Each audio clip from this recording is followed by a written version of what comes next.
Bonjour tout le monde. Alors cette semaine, la thématique, la phobie qu'on a étudiée, c'était l'aérophobie, la peur de l'avion.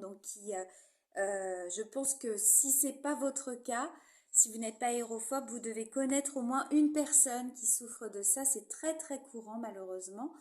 J'ai pu mettre en avant un petit peu quels étaient les symptômes, le problème, le majoritaire de la conséquence de cette phobie, c'est surtout qu'on va avoir une conséquence d'évitement. On va éviter de prendre l'avion et donc on va être amené à ne pas forcément pouvoir bouger lors d'un voyage d'affaires et même de loisirs tout simplement, à limiter. Il y a peut-être à se priver parce qu'on a cette peur qui est très forte. Donc il y a plusieurs solutions. Bon, évidemment, il y a la psychothérapie qui va vous permettre de déterminer quelle est votre peur et qui va vous permettre, en étant accompagné, d'apaiser cette peur et pourquoi elle a été mise en place. Donc ça peut être intéressant. Sinon, vous avez des stages. Alors, ils sont assez coûteux, mais je sais qu'Air France le fait notamment. Après, je ne sais pas si j'imagine que les autres compagnies le font. Des stages où on vous met en condition pour pouvoir, donc là on est sur de la psycho-exposition, donc c'est parfait, où vous êtes vraiment dans des simulations de cas extrêmes, de turbulences, de choses comme ça. Alors c'est pas facile, mais vous êtes au sol, hein, vous ne volez pas, mais au moins ça va vous permettre de savoir exactement ce qui peut se passer et comment ça se passe, ce qui peut arriver, vous savez tout. Donc là du coup il y a une connaissance qui permet d'être dans le contrôle de la situation et de mieux vivre un vol que vous êtes susceptible de faire par la suite.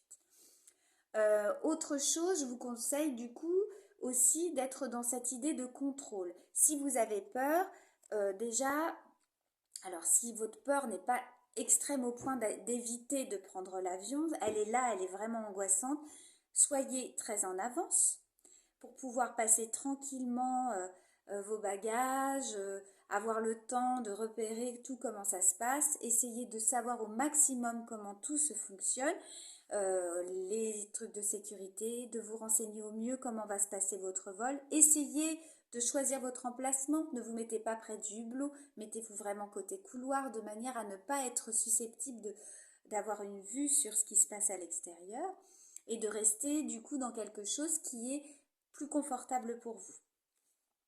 Dans les thérapies ensuite, alors c'est pas les thérapies, mais c'est plus éviter les boissons stimulantes. Qu'est-ce que j'avais N'hésitez pas, oui voilà, à lire, écouter de la musique, parler aux autres passagers éventuellement pour essayer de vivre au mieux le vol en question.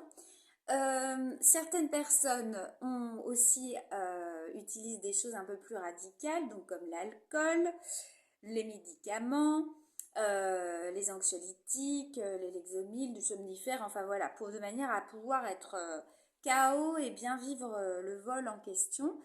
Alors, je suis pas contre, mais par contre, je vous orienterai davantage vers un médecin qui vous prescrira ce qu'il vous faut et en lien avec cette phobie-là. Vous dites vraiment que vous êtes très anxieux et du coup, vous aurez quelque chose comme par exemple un anxiolytique, quelque chose qui va être assez doux, mais qui va vraiment vous permettre d'être un petit peu comme dans du coton et de vivre le vol plus apaisé. Voilà.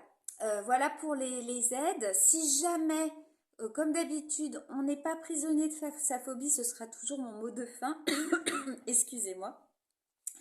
Vous n'êtes pas prisonnier de votre phobie, vous n'êtes pas enfermé dedans. Si vous voulez vraiment sortir, le mieux c'est la thérapie ou encore vraiment ce stage de psycho-exposition, je pense que ça peut être très bien, qui va vous permettre en fait de vraiment relativiser la peur et de comprendre que vous n'êtes pas en danger. Parce que c'est bien beau de dire oh mais non mais tu ne crains rien, les statistiques, il n'y a rien de plus sûr. Bon bah quand on a peur, on a peur. Hein. La peur elle n'est pas rationnelle et c'est pas parce qu'on nous dit ça qu'elle va partir. Donc surtout ne vous culpabilisez pas. C'est votre peur, mais votre peur vous pouvez l'apaiser. Il y a des aides pour ça et surtout que ça ne vous engage pas à vous priver surtout de voyager parce que c'est quand même merveilleux. Voilà, donc je vous souhaite une très bonne journée. Si vous avez la moindre question, comme d'habitude, n'hésitez pas à m'envoyer un petit message et je me ferai un plaisir de vous répondre. En attendant, je vous souhaite aussi un bon week-end et à la semaine prochaine. Au revoir.